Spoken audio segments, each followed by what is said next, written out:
Père, je veux remercier la grâce de ton esprit.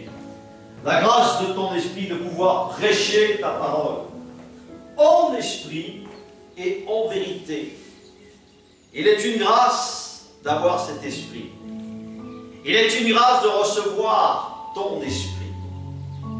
De se laisser imprimer par l'esprit de ce que tu es au Christ ma vie, au Christ notre salut. Comment ne pas te remercier, ô Saint-Père, de ce que tu as fait à travers la croix. Ô Père, combien il est bon de remettre toutes choses à toi, car nous savons que, Père, nous entrerons bientôt, chacun de nous, Père, devant toi, et c'est toi qui décides le sort de chacun. Père, merci de pouvoir annoncer, avertir et réaliser la réalité, Père, de ce que tu veux habiter par ton esprit, ceux et celles qui se sentent attirés à toi. Grâce te soit rendue pour cet esprit pour lequel nous prêchons, pour lequel nous disons Amen à cet esprit. L'Amen, c'est lui. L'Amen, c'est celui à qui, bien sûr, nous devons toutes choses, et de nous rappeler qu'en ce jour, le jour que Dieu accorde de pouvoir annoncer l'Évangile, la bonne nouvelle de Dieu, cette bonne nouvelle du royaume de Dieu, la bonne nouvelle de la repentance, du retour à Dieu et du retour de Dieu. Car il s'agit en fait de cela en ce qui concerne l'Évangile. Donc nous savons que chacun de nous, en ce jour que Dieu nous accorde, quand il nous parle à travers sa parole incarnée, à travers l'Église, à travers ses serviteurs, c'est pour cela que l'on doit honneur et gloire à lui, comprendre le sens, pourquoi on lui voue ovation, pourquoi on voue une telle dévotion pour un tel Dieu, un tel Christ, un tel Jésus, dans lequel vraiment l'amour même, la manifestation même de sa miséricorde, que nous devons vraiment réaliser. Et on va lire quelques textes pour toujours se laisser bien inspirer de ces paroles.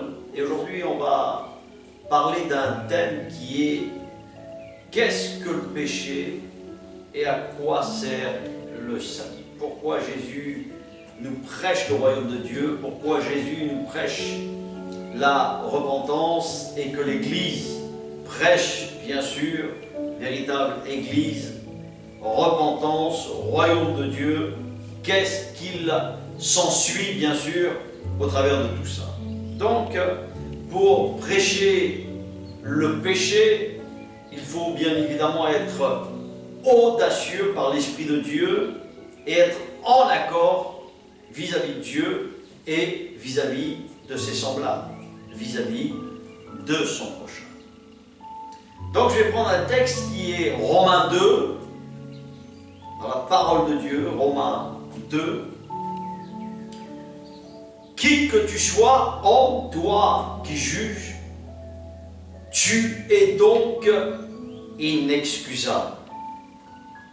En effet, en jugeant les autres, tu te condamnes toi-même, puisque toi qui juges, tu agis comme eux. Nous savons que le jugement de Dieu contre ceux qui agissent ainsi est conforme à la vérité.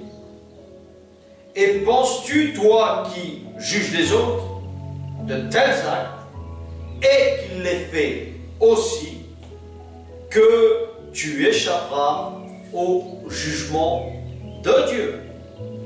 Ou bien méprises-tu les richesses de sa bonté, de sa patience, de sa générosité, en ne reconnaissant pas que la bonté de Dieu te pousse à changer de vie, à changer d'attitude, par ton endurcissement et ton refus de te repentir, tu t'amasses un trésor de colère pour le jour où Dieu révélera sa colère et son juste jugement. Et il traitera chacun conformément à ses actes, à ceux qui par leur persévérance à faire le bien, recherchant l'honneur, la gloire et l'incorruptibilité, il donnera bien évidemment la vie éternelle. Mais il réserve son indignation et sa colère à ceux qui par esprit de révolte rejettent la vérité et obéissent à l'injustice. La détresse et l'angoisse atteindront tout être humain qui fait le mal, premièrement aux Juifs et ensuite aux non-Juifs. La gloire, l'honneur et la paix seront pour tout homme qui fait le bien, le Juif premièrement et ensuite le non-Juif. Car devant Dieu, il n'y a pas de favoritisme. Verset 12, tous ceux qui ont péché sans la loi périront aussi sans la loi. Et tous ceux qui ont péché sous la loi seront jugés au moyen de la loi. En effet, ce ne sont pas ceux qui écoutent la loi qui sont justes devant Dieu, mais ce sont ceux qui la mettent en pratique qui seront déclarés justes. Quand les non-juifs qui n'ont pas la loi font naturellement ce que prescrit la loi, ils se tiennent lieu de loi en eux-mêmes, bien qu'il n'ait pas la loi. Ils montrent que l'œuvre de la loi est écrite dans leur cœur, car leur conscience en rend témoignage et leurs pensées les accusent ou les défendent tour à tour. C'est ce qui paraîtra le jour où, conformément à l'évangile que je prêche, Dieu jugera par Jésus-Christ le comportement secret des hommes. Voilà un texte qui, bien sûr, doit nous faire réfléchir en ce qui concerne le péché. Le péché est la transgression naturelle de tout être humain de ne pas connaître la volonté suprême et la suprématie de Dieu, de sa constitution. Pour comprendre cela, il est bien évident qu'il faut faire miroir sur le péché. Il n'y a pas de péché s'il n'y a pas de loi. S'il y a une loi, c'est qu'il y a péché. Péché veut dire simplement manquer le but. Non, pas spécialement. Mais simplement, c'est transgresser. Péché veut dire. Et la transgression est quelque chose que nous avons en nous, qui est tout à fait naturel dans notre être. C'est pour cette raison que Dieu a renfermé tous les êtres humains, juifs comme non-juifs, à toutes ces transgressions pour faire grâce. Et on doit comprendre que le péché est quelque chose qui est en nous de naturel. C'est pour cette raison que le texte, quand il démarre, qui que tu sois, homme, toi qui juges, tu es donc inexcusable. Car en effet, en jugeant les autres, tu te condamnes toi-même, puisque toi-même qui juges, tu agis comme eux, c'est-à-dire sous ta tente ou en dehors de ta tente, en dehors de toi-même ou à l'intérieur de toi-même. Donc, nous savons et nous comprenons simplement que le péché est rattaché à tout être humain et qu'il peut faire et qu'il peut dire et qu'il peut agir, c'est en lui, c'est en nous, et nous n'y pouvons rien. D'ailleurs, un verset dira, est-ce qu'on peut effacer les taches d'un léopard. Non, bien évidemment. Et de cette manière, le prophète Jérémie rétorquera de la même manière. Nous savons qu'il est à l'intérieur et nous pouvons essayer sous toutes les formes d'effacer cela. Cela revient, cela s'appelle le naturel revient au galop. Donc nous comprenons que le péché n'est pas distinctement pour certaines personnes parce que le péché est vraiment en nous. Et pour comprendre la grâce, pour comprendre le verdict de Dieu, c'est que tous, par nature, en principe, on est la preuve. C'est ce qu'il dit dans Romains, à travers le chapitre 6. Le salaire du péché, c'est la mort, mais bien évidemment, le don de sa grâce est la vie éternelle. Donc, il nous faut bien sûr comprendre ce texte et réaliser que quand on prend conscience de la volonté de Dieu, c'est vraiment une prise de conscience, comme il est écrit, et cette conscience nous fait réaliser par un esprit supérieur, par cet esprit de Dieu, qui nous fait comprendre que nous sommes tachés, que cette tâche est là quand nous sommes devant le miroir de cette parole. Et le miroir de cette parole ne favorise bien évidemment personne. Et quand nous comprenons qu'il ne favorise personne, c'est que nous-mêmes, avant de dire quoi que ce soit, parce que prêcher la repentance, prêcher le péché, ce n'est pas pour condamner. Et il va falloir distinguer deux mots qui sont très importants, le jugement et la condamnation. Le péché est bien évidemment, comme je le dis et je le répète encore une fois, est le salaire que nous méritons, c'est-à-dire ne plus exister, mourir simplement. C'est le sort de toi et de moi. Et contre cela, bien évidemment, il n'y a pas de remède. Alors tu vas dire, mais en fait, comment je peux m'en sortir? Et pour s'en sortir, bien évidemment, c'est pour ça que Dieu appelle cela, Jésus appelle cela, le salut. Et nous comprenons que le péché, nous cohabitons chaque jour, puisque la méditation du péché commence par nos pensées. Et nous savons que dans le carquois intérieur, dans l'âme intérieure, dans en fait les coulisses de ton fort intérieur, de notre fort intérieur, il y a des choses. Tant qu'ils ne sont pas réveillés, bien évidemment, ils ne sont pas actionnés. Ils sont simplement endormis. C'est pour cette raison que Dieu nous offre ce que l'on appelle le salut. C'est pour cette raison que Jésus, Dieu, nous prêche un royaume futur. Il nous prêche la repentance.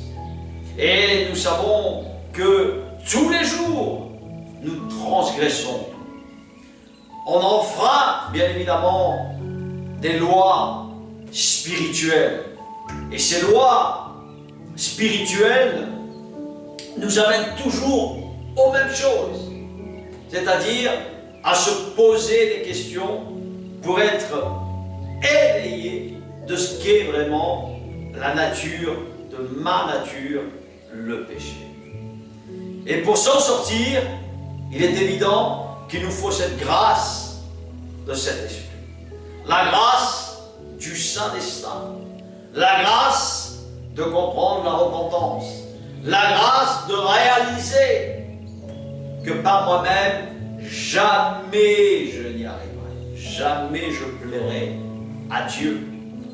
Et pour plaire à Dieu, il va falloir bien évidemment un vêtement, un revêtement nouveau qui vienne nous rhabiller. Et pour être rhabillé, c'est pour cette raison que Jésus, comme l'apôtre Paul, comme l'apôtre Pierre et tous ceux qui sont passés avant, tous ceux qui ont connu le Maître, tous ceux qui connaissent Dieu, savent que le péché est quelque chose, tant qu'on n'en prend pas conscience, qui nous conduit à ne plus exister. C'est pour cette raison que Dieu envoie ce message de bonne nouvelle, ce message de porter ce salut jusqu'aux extrémités de la terre, que notre Dieu, notre Jésus, notre Christ s'en vient. Et que chacun de nous, quand nous sommes conscients de cela, c'est vraiment de faire un retour sur nous-mêmes. Et ce retour sur nous-mêmes, c'est vraiment à partir d'une seule chose, la croix. Réaliser la croix, c'est réaliser qu'un juste, un saint, un prophète, un Dieu est venu s'incarner sur cette terre.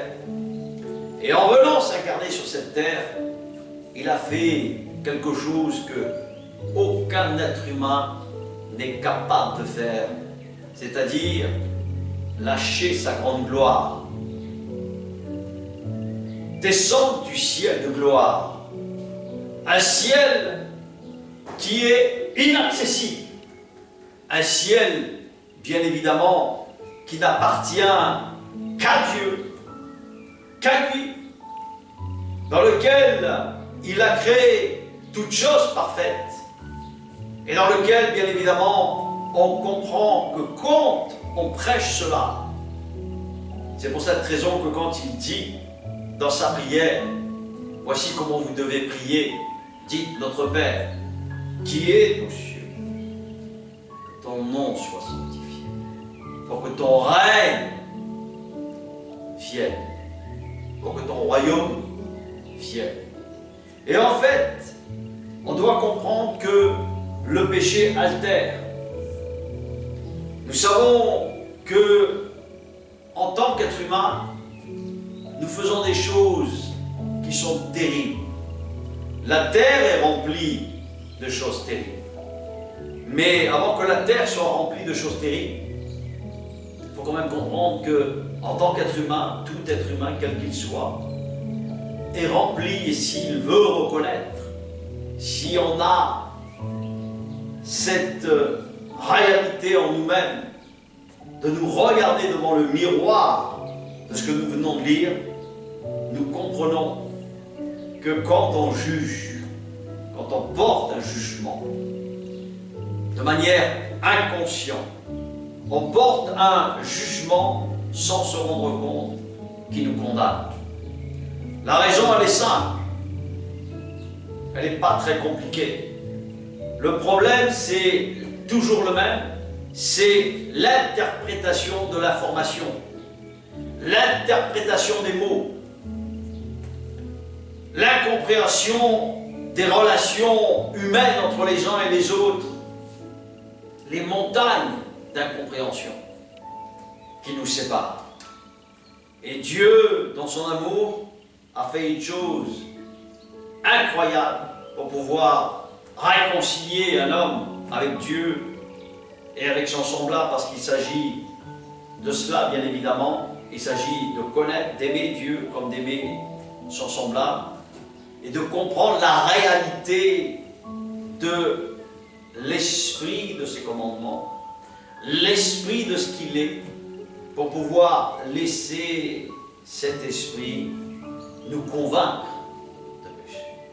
Nous savons que Dieu fait des choses étonnantes, et il veut bien évidemment que tous parviennent et reviennent à lui. Que nous avons tous quitté la route à cause d'un seul, dans lequel les bagages d'année en année se sont perpétués et dans lequel nous retraçons toujours les mêmes problèmes. Et en fait, nous comprenons que le miroir de la parole de Dieu nous permet de réaliser une seule chose, d'introspecter notre âme devant ce miroir. Et avant de porter la main, je dois et nous devons avertir quand nous-mêmes on l'a compris pour nous-mêmes. Et la réalité, c'est qu'à un moment donné, bien évidemment, nous devons saisir l'amour de cet esprit, pour le transmettre. Et la transmission se fait que simplement, comme d'accord, en travaillant avec Dieu.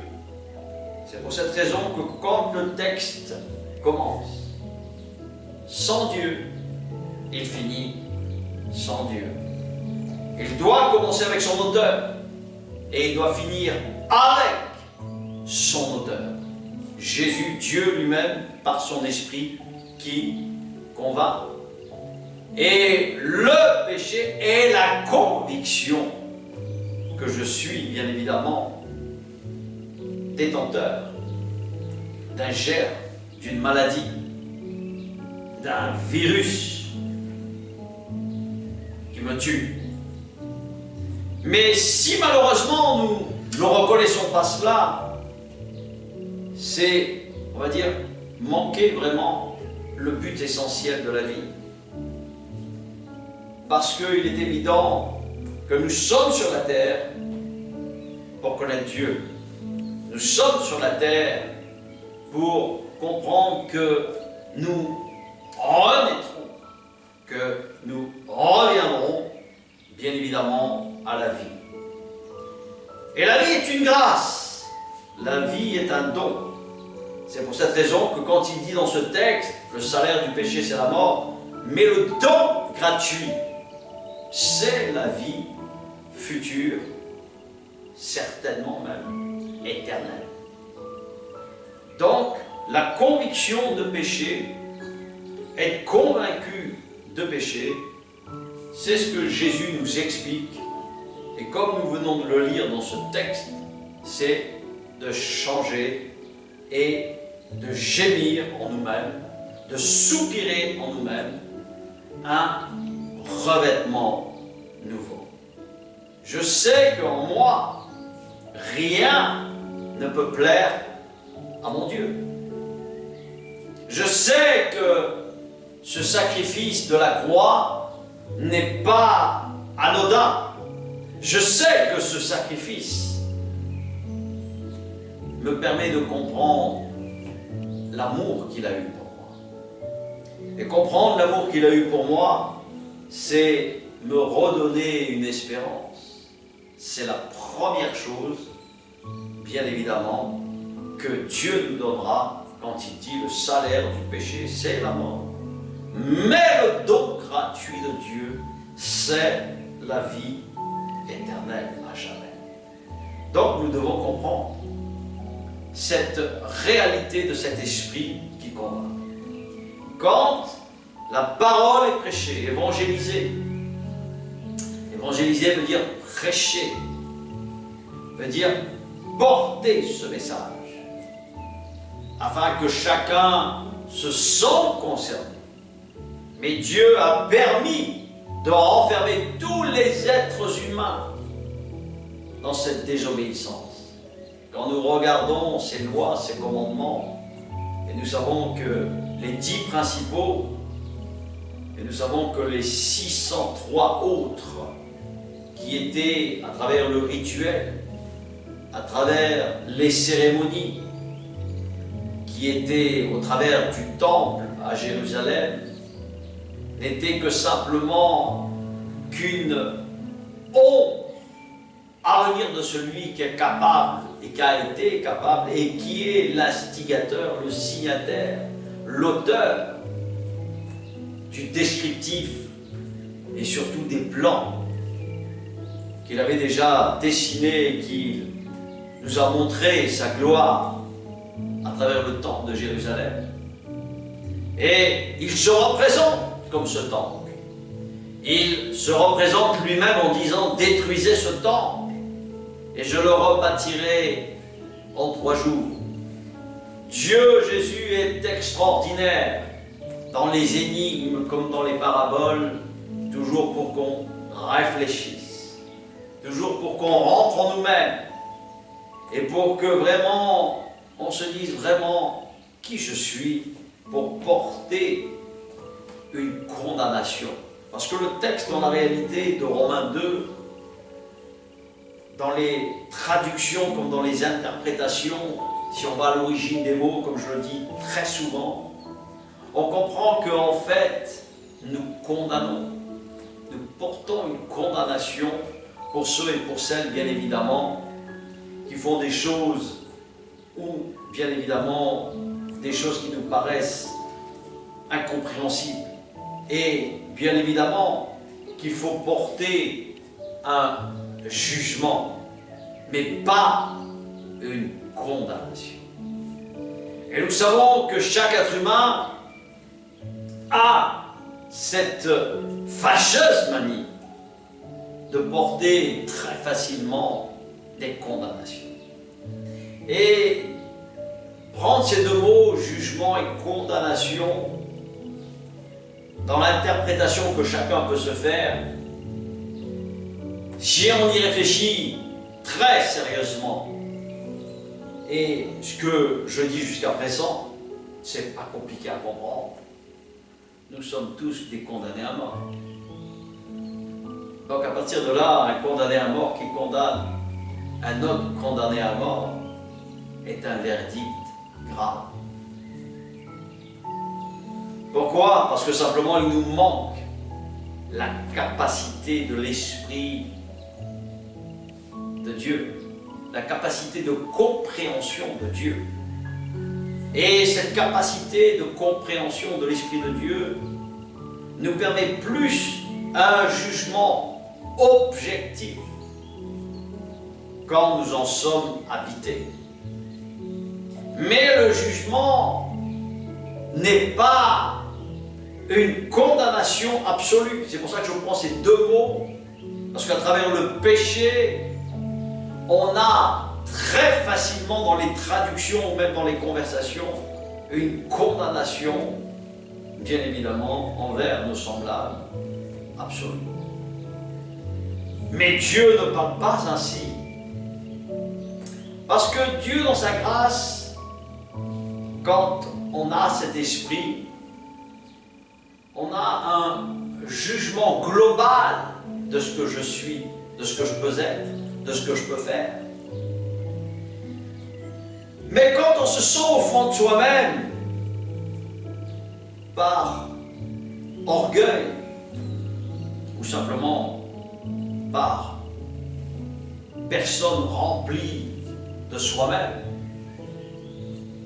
supérieure aux autres, cela s'appelle bien évidemment de l'orgueil, mais surtout quelqu'un qui se croit, bien évidemment, sans péché.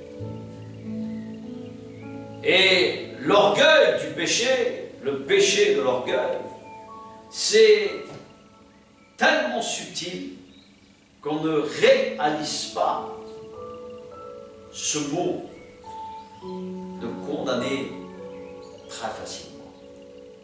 L'interprétation que je me fais du péché, comme du jugement et de la condamnation, quelquefois dans mon esprit, n'ont pas leur place.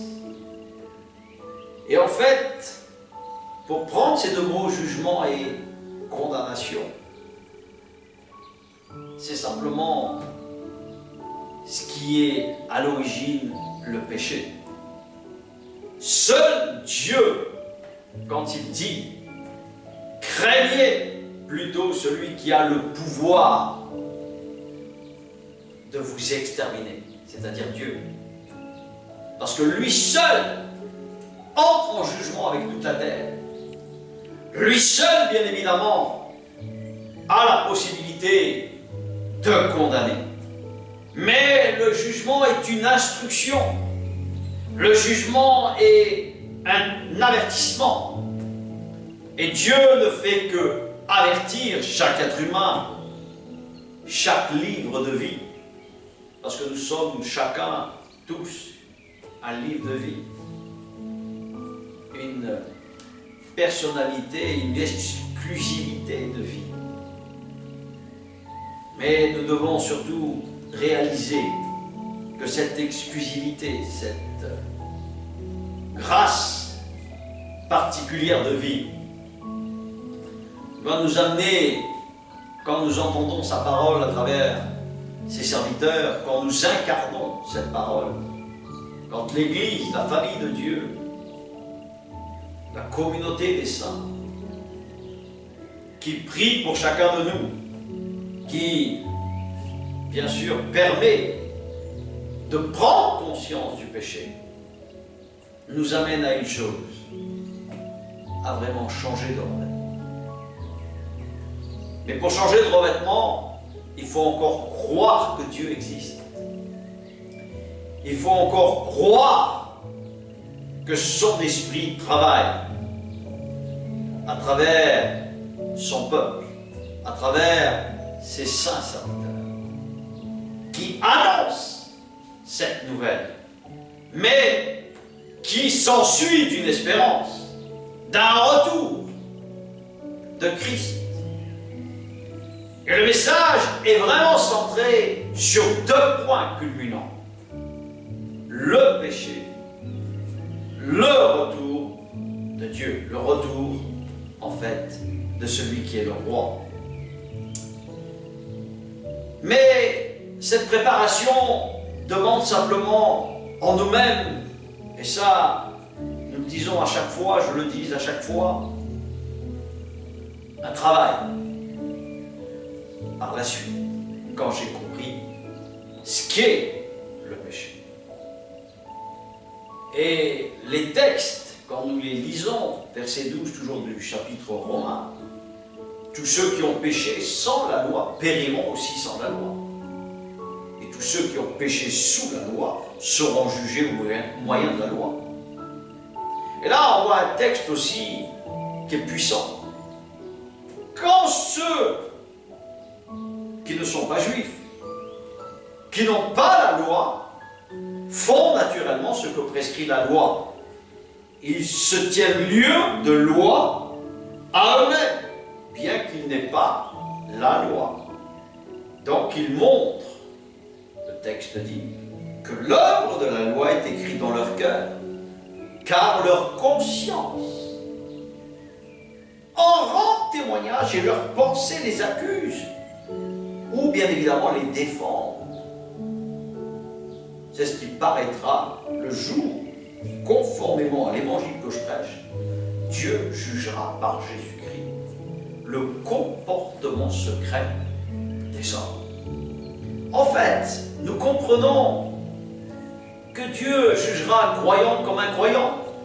Et si tu prends tous mes messages, qui sont tous assez différents, mais qui permettent toujours une seule chose, la repentance, la préparation, travailler à son salut. Et nous comprenons une seule chose, le salut, comme pour être sauvé, est une grâce. Dieu n'a de compte à rendre à personne. Dieu n'a besoin de rien, puisque c'est lui le Créateur, c'est Dieu. Dieu le Créateur est aussi le Père. Et là aussi pareil, dans les interprétations que l'on se fait de Dieu, c'est compliqué dans nos esprits de comprendre comment adorer Dieu, mais c'est toujours la même chose. Il faut le connaître le Père. Et comprendre l'amour du Père, c'est simplement le voir à travers son Église, à travers son peuple, s'il est porteur de l'amour de sa justice, de l'amour de son royaume.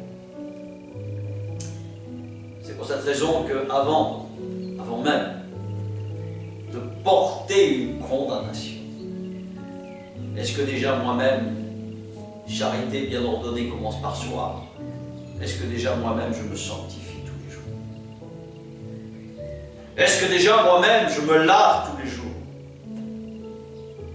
devant le miroir, devant la croix, devant les prières, devant les soupirs, devant les gémissements, devant les vraies colères saintes, les bonnes colères saintes, qui m'amènent simplement toujours à me poser cette grande question. Et la grande question, c'est: je veux hériter du don de l'Esprit, le don de cette vie éternelle. Mais comprendre ces choses, c'est vraiment s'asseoir, les étudier, les réfléchir, les garder en méditation, en y pensant, pour que simplement je puisse avoir de nouvelles habitudes, un nouveau caractère. Et sans cesse l'Écriture déclare, même en Galates, le livre aux Galates, l'apôtre Paul qui parle à ses frères aux Galates, à des Grecs, et leur dit: marchez par l'Esprit, et vous n'accomplirez pas les désirs de votre être pécheur. Je dois haïr ce que je suis. Mais si je n'ai pas ce que je suis, si je n'ai pas la haine du péché, comment je peux comprendre ce que Dieu veut, quelle est sa volonté et son revêtement permet de faire resplendir sa sainteté. C'est pour ça que l'apôtre Paul pouvait dire: ce n'est plus moi qui dois vivre, mais Christ en moi, cet esprit de Jésus, lequel je porte ovation chaque semaine quand j'entre dans l'Yahvé Shalom, c'est la paix de Dieu. Cette paix, ce 7e jour, ce 7e millénaire. Et je dois comprendre que je dois me préparer, être convaincu de péché. Et être convaincu de péché, c'est être réconcilié à travers sa personne. Et qu'il me fait un don exceptionnel, qui me fait une grâce exceptionnelle. Et cette grâce est exceptionnelle. Je veux la chérir. Car nous savons que Dieu chérit son esprit jalousement à l'intérieur de nous-mêmes. Et cet esprit, quand il le chérit, Dieu a horreur de la cohabitation. Il n'aime pas le concubinage. Concubiner, absolument pas. Et il fait ce que l'on appelle le ménage. Et nous savons que le ménage est le ménage. Et Dieu ne nous ménage pas devant le péché. Donc c'est pour cette raison qu'avant de prendre et de comprendre le jugement comme la condamnation, ce sont deux mots. Et je crois qu'en matière judiciaire, si tu poses la question, en matière juridique, tu on regarde simplement dans un dictionnaire, c'est instruire, juger et instruire un dossier. D'instruire et m'instruire. Avant même que Dieu n'entre en jugement avec nous, avant même surtout, et même je dirais, avant qu'il ne me condamne. Le jugement qu'il porte, c'est condamnation. Si il ne serait pas intervenu, s'il ne se serait pas incarné, ce Dieu, ce Jésus, nous devons comprendre que Dieu nous aime et que Dieu veut vraiment le meilleur pour chacun. Et le meilleur pour chacun, c'est d'être différent. Et pour faire la différence, c'est se rhabiller. Mais pour se rhabiller, il faut encore être convaincu de ce que nous lisons. Pour être convaincu de ce que nous lisons, c'est changer, c'est travailler. Ce mot est quelque chose aussi qui déplaît, le travail. Trop compliqué, c'est plus facile à se laisser aller à ses sens, à ses émotions, à ses désirs, à ses envies, à ses ambitions. Et nous savons que quand Dieu convainc par son esprit, il nous prend et il dit « laisse-moi faire ». Laisse-moi te travailler à nouveau. Laisse-moi te créer en fait, laisse-moi te recréer. Et le mot recréer est fort. Recréer, recréer. Dieu refera les nouveaux cieux et la nouvelle terre. Dieu refera. Et nous devons nous préparer pour cette période qui va aller, bien sûr, si nous comprenons et si tu écoutes tous les messages, si tu écoutes les vrais prophètes qui ont la révélation des prophéties, tu comprends qu'il te faut te préparer. Si tu es convaincu, attiré par ce message, si tu as envie, si tu as envie de te laisser saisir, il y a une soif. Il y a une soif qui doit être remplie. Une soif de changer. Et une soif de se mettre en accord.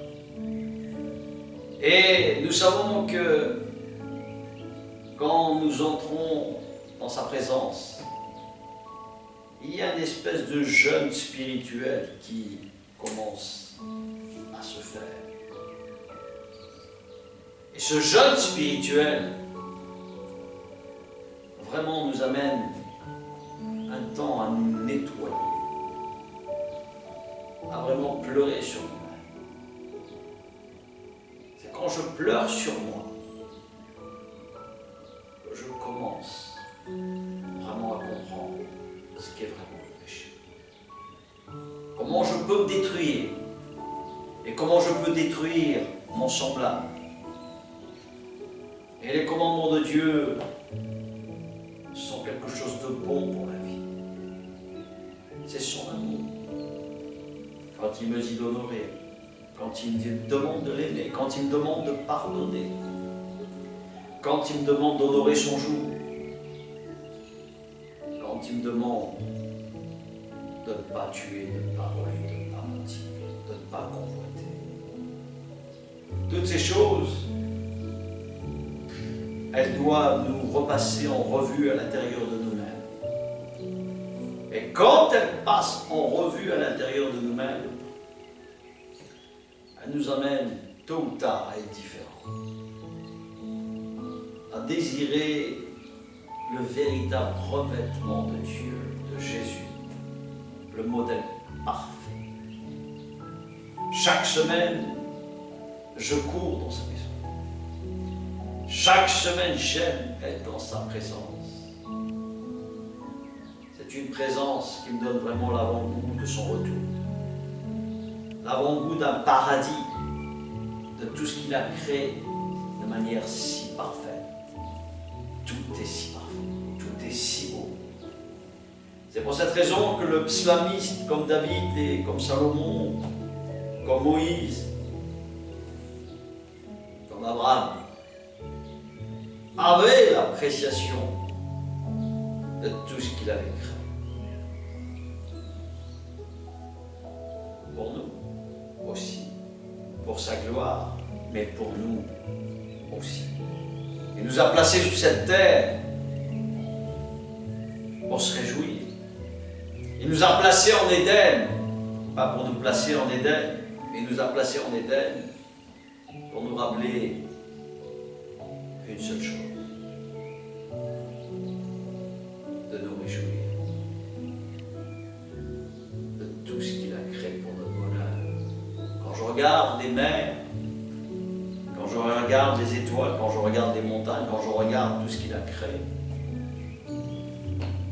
c'est un excellent designer. Quel designer!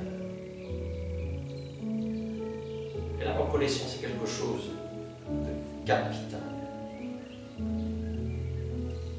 Et le péché nous amène vraiment à y opposer. Alors que la reconnaissance nous amène qu'à remercier, sans cesse. Et quelquefois, nous ne comprenons pas tout. Et merci Seigneur que nous ne comprenons pas tout. Merci Seigneur, surtout de lui faire confiance. Parce qu'il nous faut lui faire confiance. Et lui faire confiance est, je crois, l'arme la plus redoutable. Avoir la foi en lui est vraiment une force, parce que c'est sa force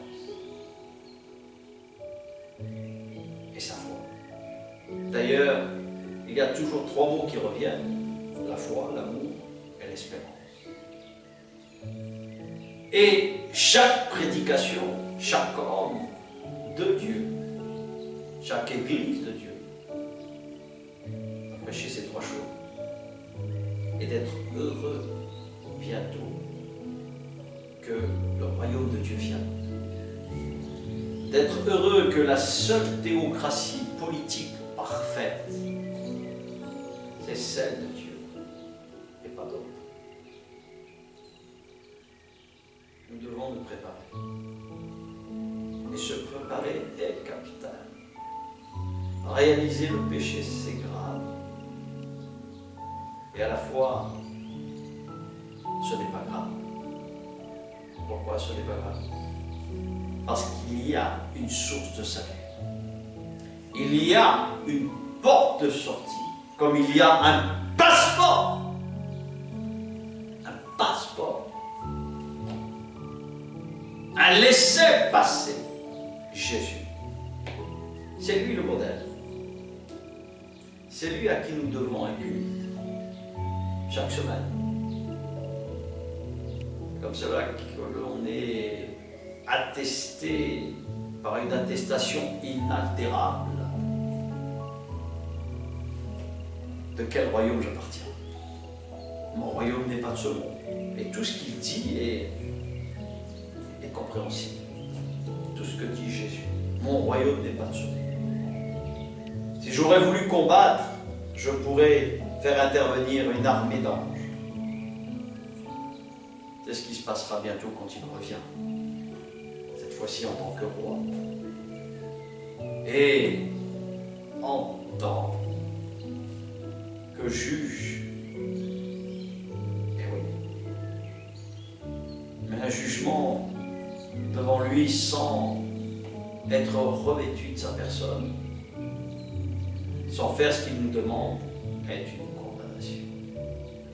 Et comme il est écrit, je termine avec ça, qu'il est terrible de tomber entre les mains de Dieu sans se relever. Sans se relever. Je prie pour que chacun de nous se mette en accord en étant prêt. Je prie qu'en cet instant, par son esprit, on se laisse convaincre Cet esprit qui rentre en nous, cet esprit, Saint-Esprit de Dieu, toi le Saint des Saints, qui est capable de me convaincre. C'est toi que j'interpelle. C'est toi que j'implore. Parce que chacun, Père, nous ne pouvons que pleurer sur nous-mêmes, sur notre sort. Oh Dieu, je te prie, parce que je sais qu'il y a des gémissements, qu'il y a des soupirs, qu'il y a, Père, des égarés, qu'il y a, Père, un non-sens, des incompréhensions, des incertitudes. Il n'y a que toi, Père, qui peux donner des voix certaines, avec des certitudes. Alors je te prie, Père, par ton esprit. Car tu as dit que celui qui t'invoque, tu lui réponds, Père. Nous savons que chaque soupir d'incompréhension donne, Père, ta vie, comme tu l'as fait, Jésus. La croix est là pour cela. Pour nous réconcilier avec toi. Parce que tu nous donnes un avenir certain. Tu nous donnes de l'espérance. Et il y a de l'espérance avec toi. En prenant autorité et lier tout ce qui n'est pas ta gloire. Car depuis le ciel, tu peux délier. Tu peux délier, Jésus. Quelqu'un qui entend ta voix. Incarne-toi, visite-le. Visite par ton esprit. Visite par ton esprit. Ouais, par ton esprit. Commande par ton esprit. Car ta parole nous rend libres. Elle rend libre ta parole. Elle donne la vie. Elle promet la vie éternelle. Une vie sans fin avec toi. Parce que tu as mis cette pensée d'éternité en nous. Tu veux que chacun puisse te connaître. Donne de l'espoir. Donne de l'espérance. À chacun qui entend ta parole sous divers formes, à travers divers serviteurs. Parlons de toi, t'invoquant, Jésus, pour donner la vie, le bonheur, la santé, la joie de ton esprit. Je te rends gloire, Jésus, je te rends honneur, Jésus, et je rends puissance à toi seul, parce que c'est ta puissance. Et il s'agit de la tienne, au nom de Jésus de Nazareth. Amen, amen, amen.